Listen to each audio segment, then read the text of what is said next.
The following content is not intended as a substitute for professional medical advice, diagnosis, or treatment. Always seek the advice of your physician or other qualified health provider with any questions you may have regarding a medical condition.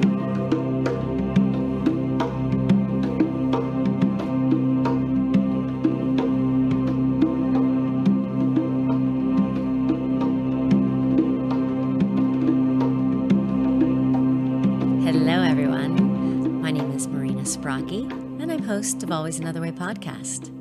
I have a master's in professional counseling, and I'm the IPPY award-winning author of Stop Looking for a Husband, Find the Love of Your Life, and Nasty Divorce, A Kid's Eye View. I write positive divorce advice for the HuffPost, and I'm trained in clinical hypnosis. And this podcast is for out-of-the-box thinkers, and it's for those who hear the call of hope and always another way. And if you're very rigid and set in your beliefs, this is probably not your cup of tea. However, you should note, taste can and do change. And like every other show, I'm so excited about this one too. Because truly and half of why I do this podcast is to talk to smart people.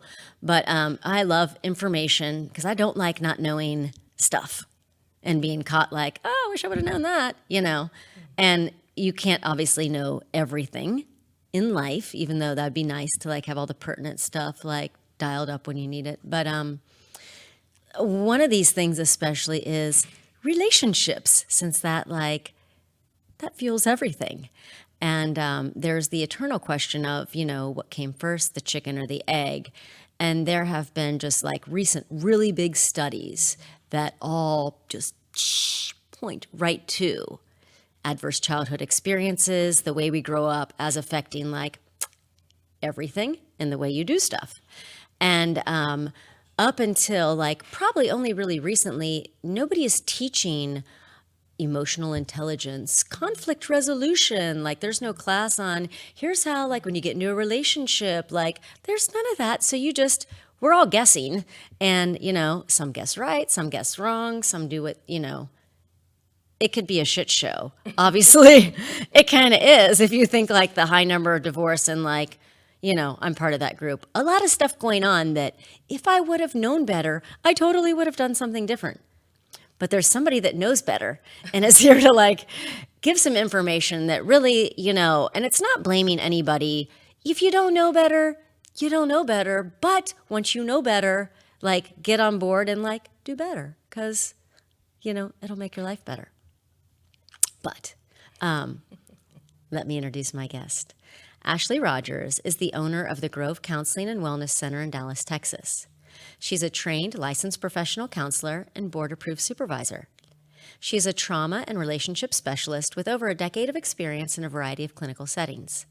Along with other mind-body modalities, Ashley has specialty training and utilizes somatic experiencing and work with her clients. Somatic experiencing is a psychobiological approach to treating trauma and chronic stress.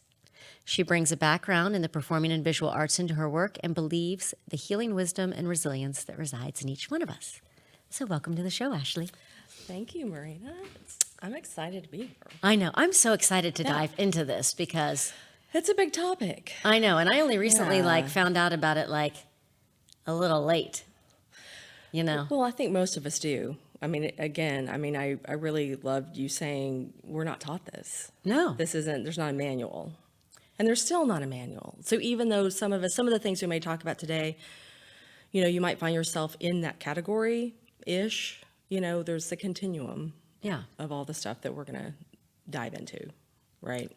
So let's start kind of high level. When somebody says attachment and trauma and relationships, what are we really talking about, Well, the first relationship that we all have is with our primary caregiver, which is typically the mom. Mm-hmm.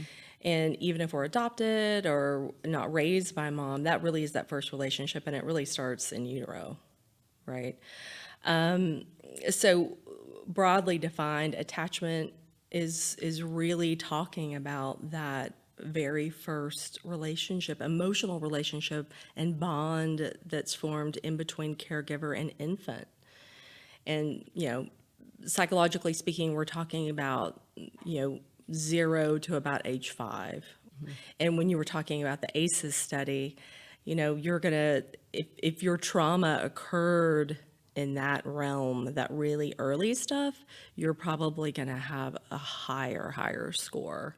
And that's going to impact your attachment style I more know. so than other times when things can be interrupted. Yeah. Yeah. Well, I mean, and you remember, like, even this is, I want to say, like, I was like over 20 years ago when there was that big thing about those Russian orphanages and nobody was touching the babies and like all this bad stuff was Right. happening. So, Late like, 60s, early 70s. Yeah. correlation right there, you know? Oh, and that really was fueling a couple of researchers and psychologists. I think maybe one was even a psychiatrist, Bowlby and Ainsworth, and all their studies around. And that's kind of how we ended up defining, you know, the attachment styles and what they mean. And, you know, good news is, everyone, so, you know, take a breath. Over 50% of the population has healthy attachment. Oh, that's good to know. Right. So, and you might have some tendencies in different directions and stuff, but I mean, you know, most folks have good enough parents and good enough attachment. And yes, moms out there, if you feel like some of this is going on with your kids, you can repair it. That's the good news. Yes. Repair is possible, and even in adulthood. Now, there are a lot of probably colleagues and therapists right now that would argue with me Yeah. about that, especially in adulthood and relationships, that it's very difficult to change. But I don't, you know, the results I've seen and just in working with clients through the years, myself, colleagues, friends, Yeah. I absolutely think change is possible and growth. I mean, we're highly resilient. For sure. And Yeah. I've totally seen people change, Yeah. like in things, and who's to determine, like, unless you try, then it can't be changed. Well, the first thing is knowing. Yeah, right? You have to check in and tune in and be aware of yourself, right? And understand what's going on with you. So let's say, like, I don't know if it's better to start with, like, defining, like, what these styles are, or just say, like, some people come and they're just like, we're having problems in our marriage and this stuff, we're not communicating, you know, but then you're like, well, you know, maybe a little more than that. Right. You are communicating, but you're both communicating very differently. Yeah. Right. And that can be, I mean, that's probably the number one thing I see with couples that come in is they don't feel like they're being heard or understood by the other. And often that is because we're both talking, and then we talk loudly and louder, and then the other person keeps not hearing, and it's often because we're totally different. We have different styles and different approaches to how we communicate to get our points across, which doesn't always, but can stem from your attachment style. Right. So what to know? So let's talk about it. All right, let's do it. Yeah. All right. So, you know, broadly defined, or what's currently known, right? They have 4 basic attachment styles. So we've got healthy attachment, or we call secure attachment. And then within the insecure attachment realm, we have got avoidant attachment, we have got anxious attachment, then we have disorganized attachment, which can often, even on the worst end of that spectrum is reactive attachment disorder. Yeah. So those are the folks that I was kind of describing before, probably have some pretty heavy duty trauma in those early years.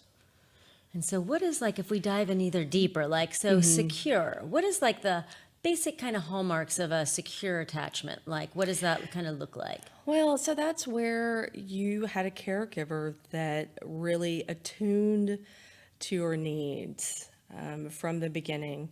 Because, you know, like you were saying about the Russian orphanages and stuff and babies that weren't getting touched, you know, as infants, it's actually a survival requirement, right? We need almost everything as humans when we're born. Right? Can't do anything. Right. Not only that, but we're actually co-regulating. So mom and dad too, or whoever's primary, is co-regulating that baby's nervous system. And that is how the nervous system is learning, building foundational, you know, neural pathways and how it's going to survive and then thrive in the world.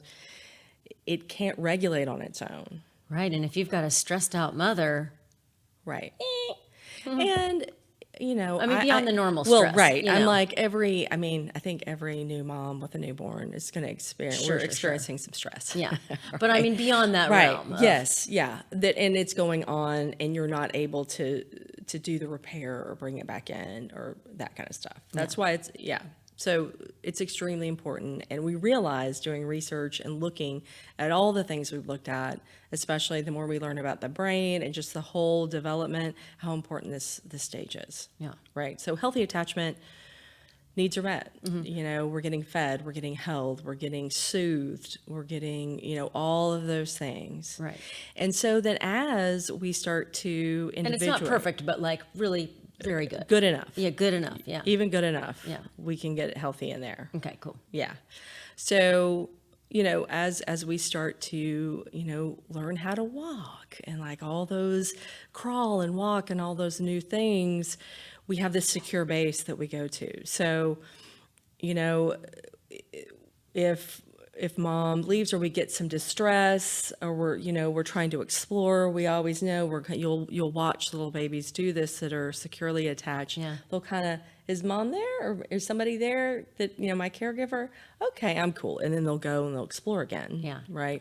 And so that's a sign, right, of this is securely attached. You know, and now as we grow up, what that means is I feel like the world is generally safe. Right. There are things that happen, there are things that occur, but I can feel safe in myself. Yeah. I can create safety for myself. Sure. And it's okay for me, even though it's vulnerable and it's always risky and I can get hurt, I can be in a relationship. Yeah. And I can stand on my own 2 feet in the relationship. And I can expect other things from people, knowing if I get disappointed, I can manage that. I have a general ability to regulate myself emotionally. You know, I don't have, so as we kind of get into some of the other things, you'll see, I mean, so it doesn't mean, I don't have problems or I'm never Right. going to, you know, but I'm more able. For the most part, you can figure stuff out. You know what I mean? It's not, So nothing's going I'm to take you able- down. Yes, and I'm able to have sustained relationships, whether it's friendships, romantic relationships. You know, I'm able to have, you know, healthy enough, enduring, long-term relationships. Right. Without being too afraid to stay in them or push them away. Okay. That's what I would say. Secure. Yeah. Most people We're working you know, in that. We're operating in that realm. Yeah. Okay. Now, let's dive Let's into like get in. Right. room for error. Yeah, let me get my little, so make sure I'm not leaving any of the good juicy details out.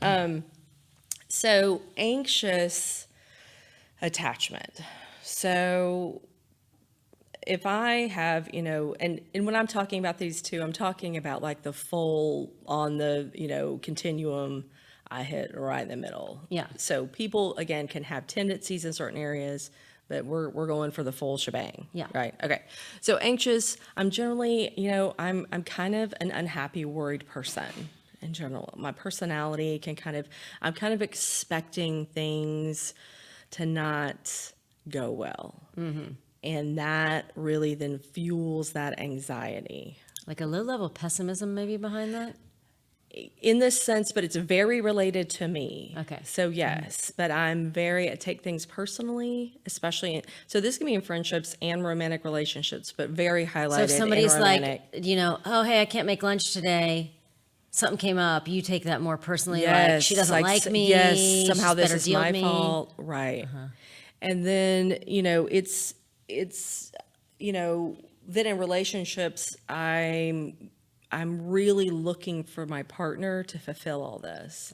So I have either I'm expecting way too much, way too little in the relationship, right? And then inadvertently, my behaviors may be such that I'm going to end up pushing this person away. Because it's going to come And then across it maybe needy. becomes, yes, codependent, needy, all that stuff. And then it becomes that self-fulfilling prophecy. We'll see, right? yeah. See, this is how it always is. Right. Not, you know, typically this person may have more challenges settling, right, and just feeling grounded, waiting for the other shoe to drop, right? have a difficult time navigating this. And before we even get into this stuff, so I'm sure, you've already done some of this, but what tends to happen is then I'm going to attract, and we're going to attract each other. You're avoidant. Oh my gosh, you look delicious to me. Please come here. Come here. Please come here. And then the avoidant, so the avoidant is kind of the opposite of this, right? So we have anxious, avoidant, and those two they love it. They're like magnets because they each have the other's opposite. Yeah. And I love I was reading, and one of the terms I love as humans, we get into a repetitious compulsion as humans. Yes. I know And this. this is part of it, right? I've been on that hamster wheel. So we tend to repeat behaviors and relationships in the past in an effort to try and fix it now from things, situations, people that have hurt us Right. in the past. So That makes sense. Yeah. Right. In hindsight, going back, yeah, for sure. Yeah. So if I have, if I have an anxious attachment from growing up from mom, then as I grow up, I may, have this repetitive compulsion kicks in, and I keep finding myself in these same relationships over and over again, trying to fix it this time. And it's very, subconscious. Yeah, I was like, it's very rarely consciously. I'm not like setting out to do this. And then all of a sudden I find myself in the middle of this, right? So if we get back to avoidant, so the avoidants are, even though they desperately want this love and attention, it's like, by God, if I'm going to let that happen to me again, Yeah. right? So I may preemptively cut off this amazing connection, a romance I'm having with somebody. Right? Oh, yeah. Well, I'm going to end this, right? It's too much. It's too overwhelming.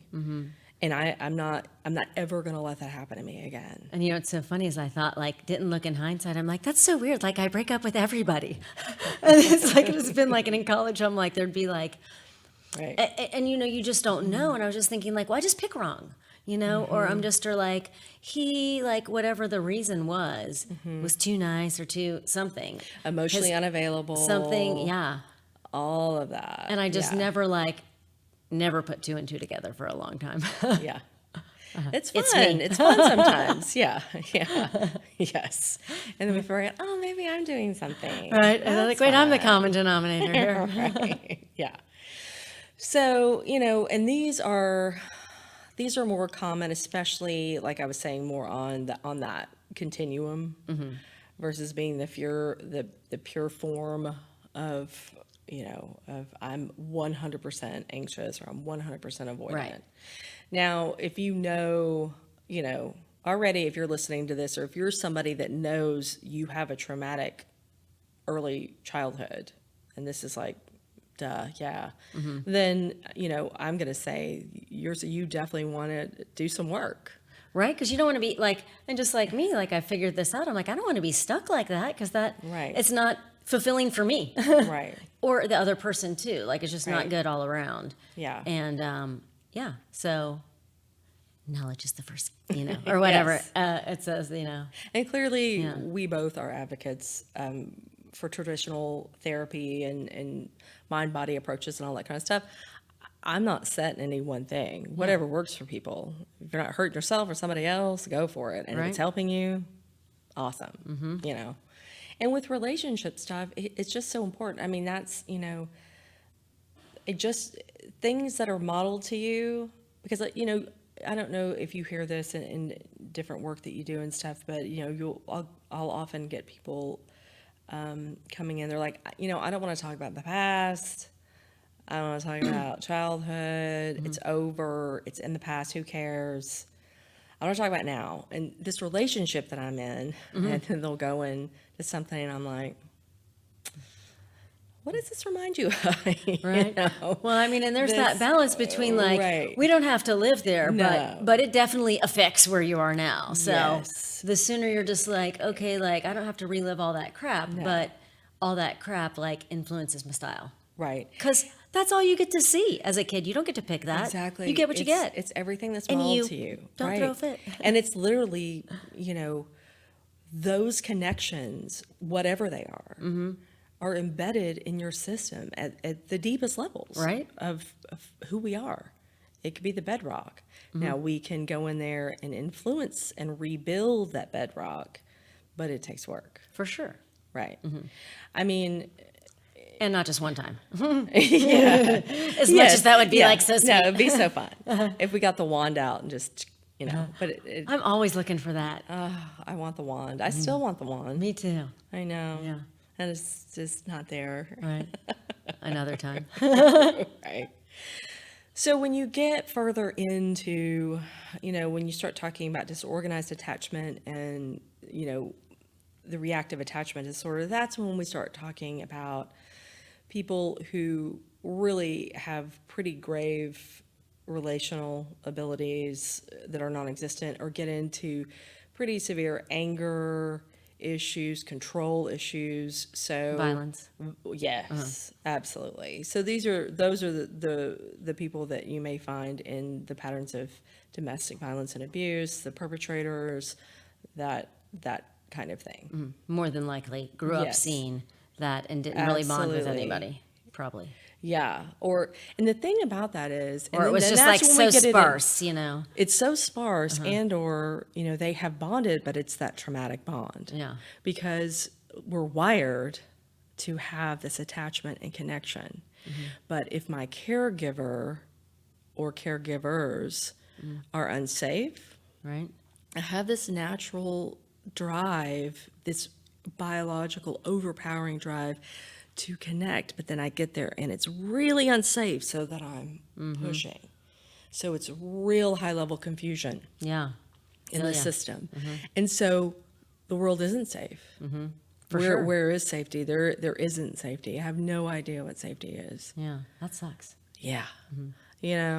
And so those folks are going to be very high scores on that, adverse childhood experiences. Which is all the more reason that, Yeah. like, this should be like even just sending people, people come to have babies under all kinds of circumstances, especially in domestic violence. Like maybe the guy just keeps getting her pregnant to keep her down. She doesn't want this baby. So it's already starting out like really bad. Absolutely. You know? Very good point. Yes. And then if we could if you could infiltrate all these people with some info to be like, this Right. is so like key, like more Yes. so than like if you're going to breastfeed or bottle feed. I mean, like Right. this is a little bit more importante.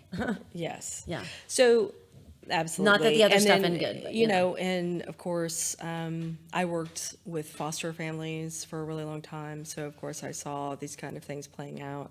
And I also saw how resilient we can be. And the earlier you can intervene, the better the results. For sure. Clearly. Yeah. Because as children, we're still developing, so we can incorporate things and integrate at an earlier stage. But, even if we're talking about, just general, maybe some much less level, it doesn't mean it's not impacting your life pretty tremendously. Yeah. Especially, those of us that want to be in healthy long-term relationships with folks and keep finding ourselves hitting our head against the wall going, what is going on? What is wrong? Yeah. What is wrong? And so when What is happening? What's going on here? So when so you kind of touched on that before, how maybe the anxious and avoidant get together. Let's talk about how, maybe if and of course, like you said, trauma isn't everything, but it does under maybe 50% of people, so it's, you got to have halfsies, right. a lot. Right. Tell us how some of those relationships seem to play out. What are some hallmark signs of these type of things?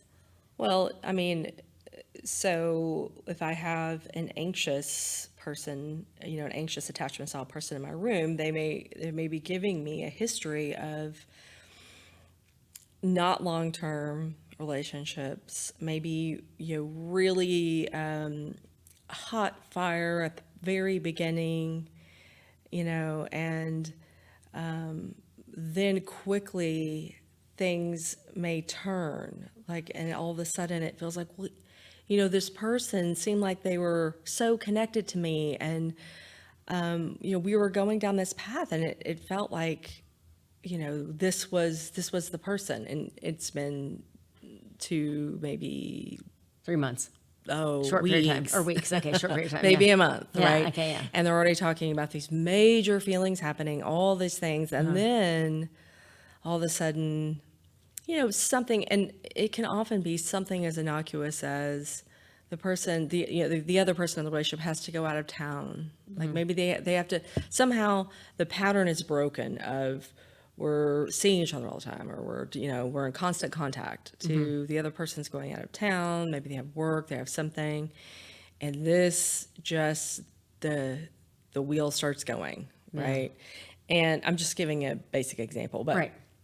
and so then this starts well, you didn't text me until 10 o'clock last night. You always text me at like 5, like this kind of thing. And then the more the anxious person, doesn't accept the answers from whoever is giving them to me. And if this is an avoidant person, the first time you're questioning them around, they're already automatic like, why are they texting me this? Then that starts to build the pressure in them to be like, They're going to smother me, gotta go. Oh yeah, this isn't good.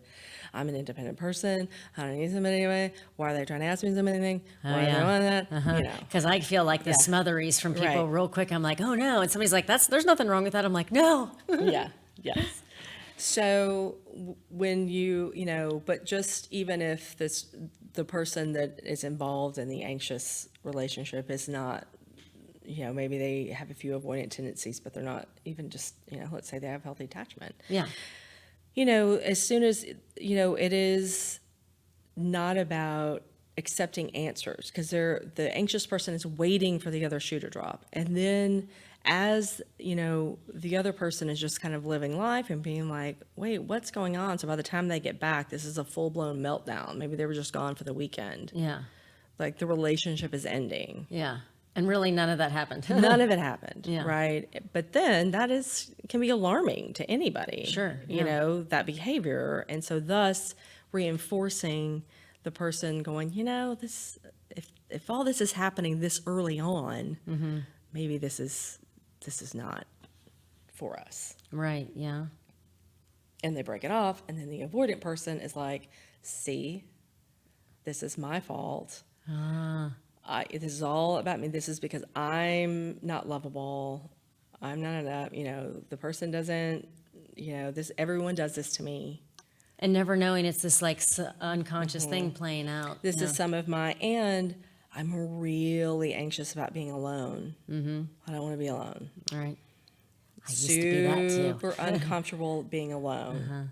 Don't want to be alone with my thoughts. Don't want to be alone with, I need to be doing something. I need to be with someone. So then that's what I can focus on. Yeah, right. And if you look at it from the attachment perspective, some of this happened early on because they weren't, the pattern of the relationship between the caregiver, that was what was modeled to them. Right. They didn't, their reaction to, they weren't getting their needs met. Yeah. And they didn't know when they were going to get them met, or they were neglected in some areas. So it's and almost not- like I'm just yeah. going to get them all met while I can. Yeah. And because that was disrupted when they really couldn't meet their own needs, they had to depend on somebody else. Yeah. That has stayed kind of stuck there. Yeah. So now they're looking to the other person in adulthood to meet their needs, which, as we know, is a no-go. Right. Because We have to meet our own needs. yeah, it's how it And works. it's okay to ask for things, and to ask for support, and to ask for connection, and to ask for our needs. But ultimately, that is us. It's our responsibility. We have to do this for ourselves. Right. And you have to have a healthy two sides to make that Yes. work, to be like, Right. because sometimes you are going to be that like, hey, I'm really down. I just want to hug and I want to, Right. without somebody, or like, hey, I want to say something that was wrong without somebody being like, you want a divorce? And you're like, no. Right. And there we go with the avoidant. I was just, like immediately going to, if they're ever even able to get married. Yeah. So an avoidant that hasn't done their work. Yeah. Right. that somehow they find themselves married, which would be kind of a miracle. Yeah. But if they are, then they're ready at any moment. Are they going to leave me because I'm going to do this now? Yeah, All right, right. well, then we'll get divorced. Then it's not going to work. Yeah. Interesting. Yeah. So let's say you find yourself and be like, man, it's me. Right. You know, what can you do? Well, I mean,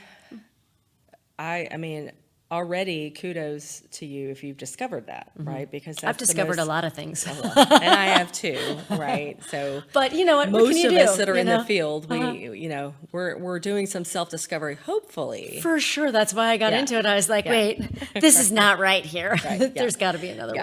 way. Which is like half of my thing. Like, this doesn't feel right. This is not Yes. how this should be. Right. You know, because I don't think, and I guess that was my whole thing from the get. Like, relationships shouldn't be that hard. Do you know what I mean? Agreed. Like, not that you don't have to put Absolutely. in work, but it shouldn't be like roofing a house, you know, in the sun. And you don't need to be constantly devastated. Yeah. Or constantly in some kind of feeling of gut punch or now you may go through periods of that. And especially if you're discovering about yourself some of these things, you know, to work through that means I'm going to be sitting in some pain. Yeah, right. I'm going to be feeling some stuff because I'm going to have to go back and feel some things that were really hard on my system and to me from very early on, and know that I haven't been modeled. I didn't experience this thing called healthy, secure attachment. Right. So I'm going to need to be on a discovery of what does that mean and what does it mean for me and myself. I need a secure attachment with myself first. Right. It's like that, put your own oxygen mask on first, right? I can't help anybody else and certainly not myself unless I am secure in myself. And that makes all the sense in the world. It does, but it doesn't mean it's easy. Yeah, right. Right. But Yeah. but it does. Like, you just really, you know, and that's what I think. Like, the more that we talk about this, like people that are like, half of the people are having problems with relationships. You know what I mean? So Well, look at the divorce rate yeah, is that roughly mimicking this whole attachment style thing, which I find interesting. yeah? And if you just knew that, like, then you could easier be like, oh well, and then I shouldn't jump into something unless I can fix this little bit out. And then also the same thing with, you know, I can just say for myself, like, not knowing anything, just like going for it. Like, I would just jump into something like, pew, and then of course in the same thing, like in the first week, oh, I love this person. And then like 4 weeks later, I'm like, oh my God, this is a train wreck. You know, and I'm like, why do my emotions go like, because they're out of control, you know? And then that's not right. Well, you become too, things that, things we were using to survive or to get by or to just be growing up, right? There's so much in our lives that we don't have control over in Right. development as children, even as adolescents. So, but a lot of those behavior patterns get pretty solidified at that point, particularly with attachment. Yeah. But, so we may find ourselves as 20-somethings, late 20-somethings, 30-somethings, and we're like, come to a point where this stuff not only is it not working anymore, it's destructive. This is Yeah. damaging my life. Right. Right. And so we may not recognize that right away, right? And like what's going on. But through that process, it's sort of, as you're able to kind of get that observer self online, that part of you that can kind of step back and non-judgmentally, more with curiosity in Yeah. that discovery process. What is going on? Right. I know I'd like to say, this guy's an asshole, that guy's a jerk, he's, he's screwed up. Much better to blah, blame blah, other blah. people, right? And not even if that's on a pattern, because it can be really hard, the mirror. Yeah. And in relationships, the mirror is so close up. For sure. It really is. It can be really hard to see. I know about projection now, so I watch what I say. Yes. But like, oh, I love this about myself. But did I really just say that?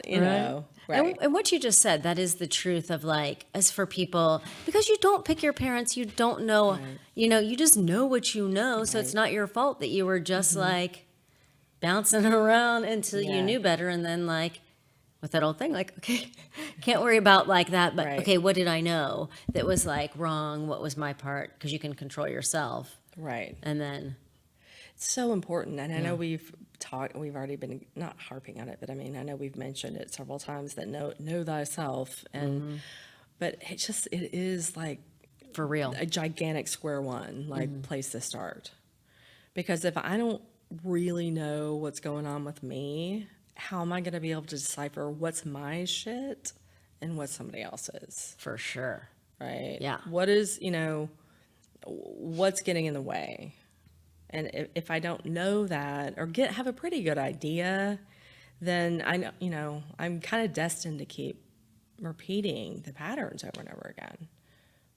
I mean, and not only, because attachment is a huge piece, but like I just thought of this while you were talking about, what we grew up with. I mean, what we're modeled to just in what a relationship looks like. Oh yeah.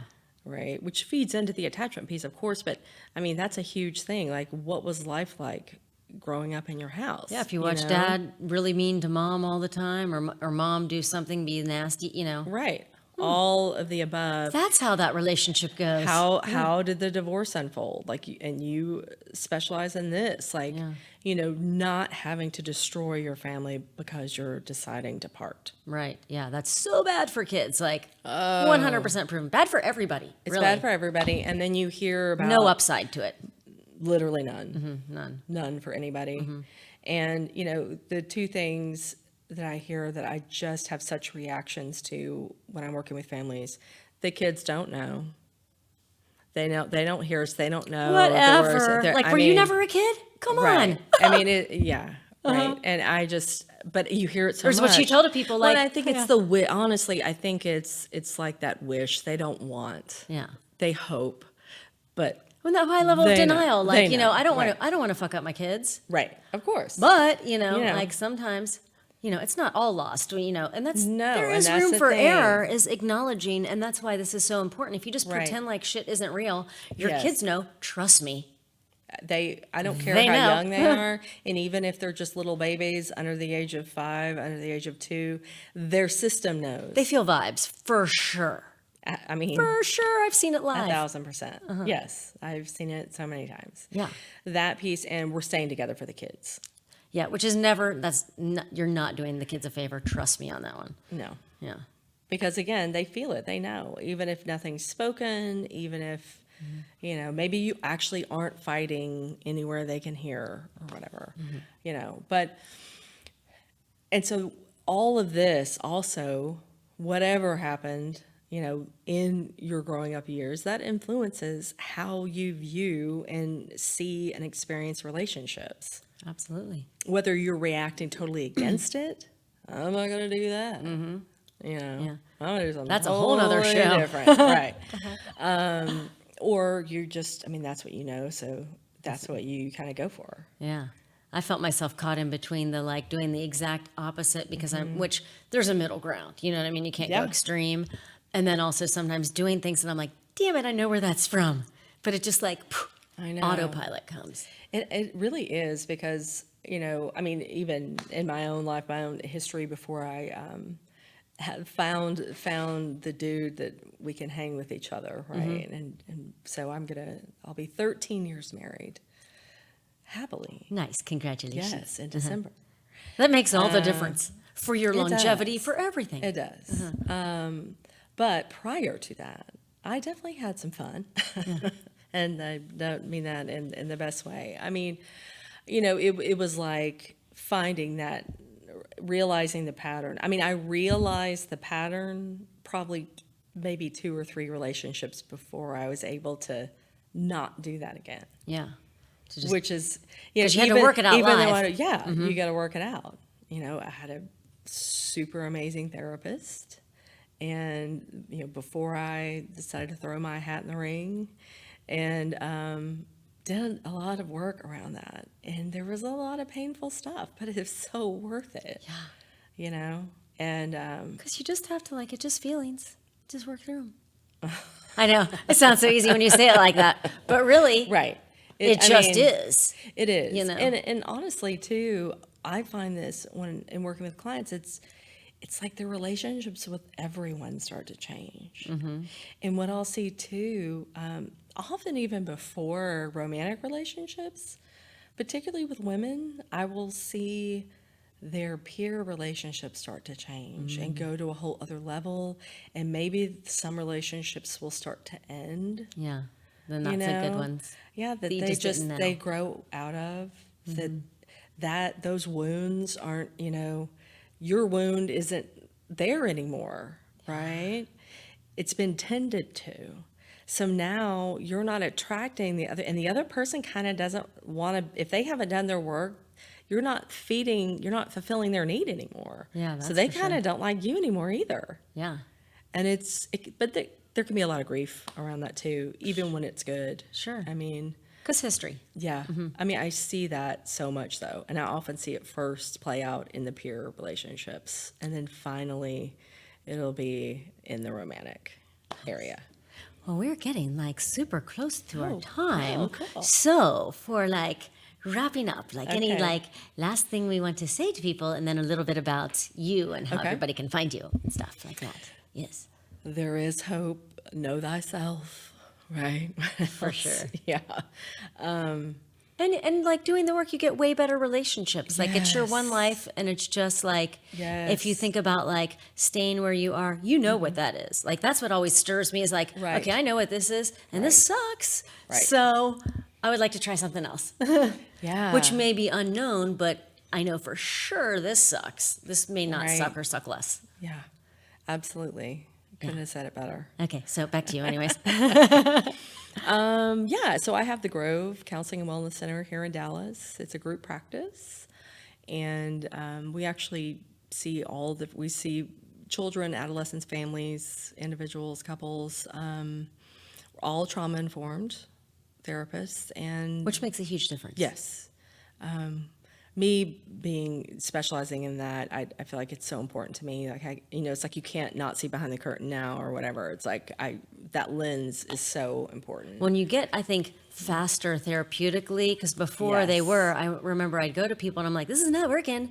I could tell my friend this, Yes. And then I wasn't, and then I finally went to somebody trauma informed and I'm like, oh, I'm moving through stuff. Like, okay, now I'm getting somewhere. And I think that speaks a lot to the mind body pieces for me. The somatic experiencing work that I do. I mean, I might have sessions with folks now that would have taken 6 to 10 sessions to get to, if we even got to it.